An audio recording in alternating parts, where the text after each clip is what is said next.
Pô, exatamente. Você esteve lá nos Valentes, né, cara? Fiquei mais de um mês lá. Você ficou mais de um mês direto, sem sair? Indo e vindo, dando seminário nos Estados Unidos, mas mais de um mês. E aí, o que você viu lá, cara? Impressionante. Eu acho que a comunidade de jiu-jitsu não tem noção do que eles têm. Porque ao mesmo tempo que a gente passou anos, décadas, focando nas técnicas para a competição, eles focaram nas técnicas para a defesa pessoal. Então, os mesmos refinamentos técnicos que a gente tem, às vezes, para passar uma guarda ou para competições, técnicas voltadas para a competição, que são dentro daquela caixinha, né, que é com árbitro, pontuação, enfim. Eles têm um nível bem profundo, se não até mais profundo, porque eles trabalham as mesmas técnicas, de defesa pessoal. E eu vejo que hoje em dia você pode entrar numa academia de jiu-jitsu e eu nunca conheci na minha vida ninguém que entrasse numa academia de jiu-jitsu querendo preencher alguma dessas lacunas, que seria aprender a me defender, defesa pessoal, perder peso, me tornar mais confiante. Verdade. Eu nunca conheci ninguém que entrasse numa academia, se matriculasse por outro motivo. Pode até ser que exista, mas eu nunca conheci. E aí, hoje em dia, você entra numa academia de jiu-jitsu, você pode treinar lá durante 6 anos, você vai sair de lá com a orelha estourada, uma carteirinha da IBJJF e não vai saber defender um soco. Né? Cara. E isso eu não estou querendo menosprezar as academias de jiu-jitsu. Eu só estou querendo mostrar que existe esse buraco, né, gigante. Sim. Então, por que a gente não vai dar mais valor para nossas aulas? Por que a gente não vai ensinar uma metodologia melhor? Né? Sim, faz sentido. Qual academia que você conhece que hoje em dia faz defesa pessoal realmente? Nenhuma. No Brasil, nenhuma. E olha, eu fiz a 3ª conversa com o Pedro há pouco tempo. Foi ao ar ontem. Aí, sempre que eu solto uma conversa com o Pedro, eu começo a receber direct. Porra, onde eu aprendo defesa pessoal? Onde eu aprendo defesa? Eu não sei onde indicar. E isso foi justamente o que eu estava falando com eles. Eu fiquei lá um mês agora. Saiu ontem? Saiu ontem. Ah, que maneiro, Sim, vou assistir. Saindo daqui eu já assisto. Muito boa. E a galera... Tenho certeza. Dá uma enxurrada no direct. Eu recomendo até quem está assistindo, que não assistiu ainda, assistam, porque é muito bom. Aquilo ali é uma enciclopédia do jiu-jitsu, né? E a galera começa a perguntar, Alexandre, onde eu aprendo defesa pessoal, como o Pedro está falando? Onde eu aprendo defesa pessoal? Hoje em dia que eu realmente desconheço. Eu estou conversando com eles para a gente fazer uma imersão lá na academia deles em Miami. Bacana. Né? Então a gente está planejando... talvez, um grande curso isso? Seria um curso... eles não têm vontade de fazer online, porque o Hélio era muito contra online e a razão dele não querer fazer online era porque quando você faz online você não tem controle de quem você está ensinando aquilo. É verdade. Então pode ser um cara que, sabe, uma pessoa com uma índole ruim, que está aprendendo as técnicas. Então ele não queria fazer online. Então eu estou conversando com eles, nada confirmado, mas eu já estou, sabe, querendo, porque muita gente, inclusive, também mandou mensagem falando onde é que eu aprendo, entendeu? Sim. Porque as academias elas estão muito refinadas nas técnicas de competição. Cara. Né? Isso aí é uma discussão que eu, particularmente, adoro. As pessoas sempre confundem o jiu-jitsu esportivo com a capacidade de se defender, de lutar. Exatamente. É óbvio que um atleta de ponta, ele vai pegar uma pessoa normal na rua e vai rachar no meio. Ele é um atleta de ponta. Sem dúvida. Ele é um atleta de alto rendimento. Sem dúvida. Mas não porque o jiu-jitsu ensinou a se defender, é porque a condição atlética dele, assim como a de jogador de futebol americano, é diferenciada. Ele vai trombar num ser humano comum e vai derrubar o cara. Exatamente. Tem algumas técnicas, as finalizações em si, algumas técnicas que estão iguais. Sim. Né? O body awareness, a consciência corporal da pessoa se torna mais elevada, porque ela está treinando, se movimentando no chão e tudo mais. Agora, a melhor explicação que eu já tentei dar em relação a esse assunto, né, para quem já treina jiu-jitsu, é o seguinte.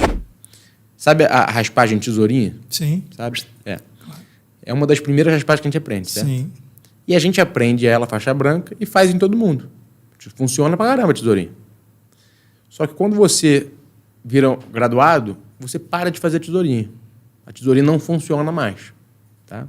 E a melhor explicação que eu já vi para isso é muito em relação com a defesa pessoal. Porque vamos dizer que a gente não treina jiu-jitsu. E a gente se esbarrou na rua e começou a brigar. Eu caí no chão, você veio por cima, com uma reação de uma pessoa agressiva e destreinada, que não treina. E você veio por cima, quis me acertar e botou o peso em mim, quis me enforcar, você por cima. Aquela posição ali é a posição perfeita para fazer a tesourinha. Porque você está colocando o peso em cima de mim. Então, eu aprendi jiu-jitsu, você fez aquilo, pum, te raspei e caí por cima. Fiz a tesourinha. Você começou a treinar jiu-jitsu agora. E a gente está na academia, e agora você me derrubou, eu estou no chão, na guarda, com as costas no chão, você entrou na minha guarda, e agora eu fui tentar fazer a tesourinha, só que o que você fez? Você já sabe o que fazer, então você não colocou mais o peso em cima de mim, você sentou no seu calcanhar e posturou. A partir do momento que você faz isso, a gente está entrando num ciclo de adaptações, porque você já adaptou. Você já está tendo uma reação que é diferente da reação da pessoa agressiva destreinada na rua. Fato. Então, nesse momento, a gente acabou de entrar no jiu-jitsu esportivo. Por quê? Dali eu vou fazer outra adaptação, vou pegar na sua gola, vou pegar no braço. E pode ser que você nunca mais volte a fazer a tesourinha. Eu, por exemplo, não faço tesourinha há anos. E aí, se você cair por baixo na rua, você não vai ter o reflexo de fazê-la. Então, o cara que treina jiu-jitsu, hoje em dia, ele está treinado a lutar com quem é treinado. Ele está treinado a resolver e responder as técnicas de um cara treinado. Tanto que você pergunta, isso eu até pergunto para qualquer um que treina de jiu-jitsu mais graduado. Vocês preferem treinar com faixa branca ou com faixa azul duro? Eu prefiro treinar com faixa azul duro. Porque ele é menos... Ele é mais treinado. Ele é mais treinado. Então, flui mais o jogo. Flui mais o jogo. O faixa branca, ele tem muitas reações de um cara leigo na rua. Cara, eu posso te falar um exemplo disso no MMA. Quando o Bob Sapp surgiu, lembra de Bob Sapp? Um gorila? Como esquecer aquela... Que aberração, um freak.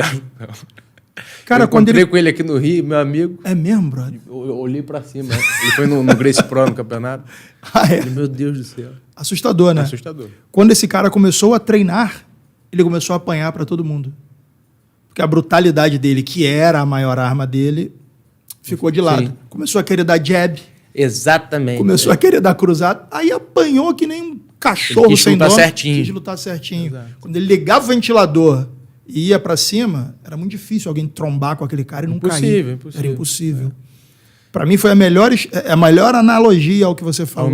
E por que hoje... Eu acredito até que o Pedro deve ter tocado nesse assunto, ou não sei. Mas por que hoje os lutadores de MMA que lutam jiu-jitsu não estão sobressaindo? Não sei se é que não está sobressaindo de fato. Uma grande razão é porque eles treinam normalmente dentro desse quadrado da competição. Até o cara que vai lutar MMA, ele treina com a mente do jiu-jitsu esportivo de competição. Verdade. Né? Sim. Quem já me acompanha aqui no ConnectCast há mais tempo sabe que antes de ser comunicador eu trabalhava no mercado financeiro. E sempre que alguém me pergunta sobre investimentos, é impossível não tocar no assunto criptomoeda, mais especificamente o Bitcoin. E eu sempre respondi que eu não tenho R$1 investido em Bitcoin até o momento. A plataforma Mercado Bitcoin me apresentou a possibilidade de, a partir de R$50 investidos na minha carteira, em 7 dias eles me dão mais R$25 para investimento da forma que eu bem entender. E apesar de eu não ter nenhum real investido em Bitcoin, eu tenho a possibilidade de colocar R$50 ali, sabendo que em 7 dias eu vou ganhar mais 25 e a partir daí começar a investir nesse mercado. Pessoal, assim como na luta, você tem que se preparar, estar com os melhores, para que aí sim você se teste lutando para que você consiga ganhar algo. Nos investimentos é da mesma forma. Eu preciso ter ao meu lado algo tão sólido quanto a MB, que é a maior plataforma de investimentos em ativos digitais da América Latina, uma das mais seguras do mundo e que me proporciona a possibilidade de dar os primeiros passos nos investimentos em ativos digitais com ajuda, segurança e credibilidade. Lembre-se, isso não é uma recomendação de investimentos. Isso é apenas a maneira que eu entendi como a mais segura, inteligente e gerenciada para que você, assim como eu, dê os primeiros passos no mercado de criptoativos. Então, se você também quer, a partir de R$50 de investimento, ganhar mais 25 a partir do 7º dia, entender o regulamento e dar os primeiros passos junto com a MB,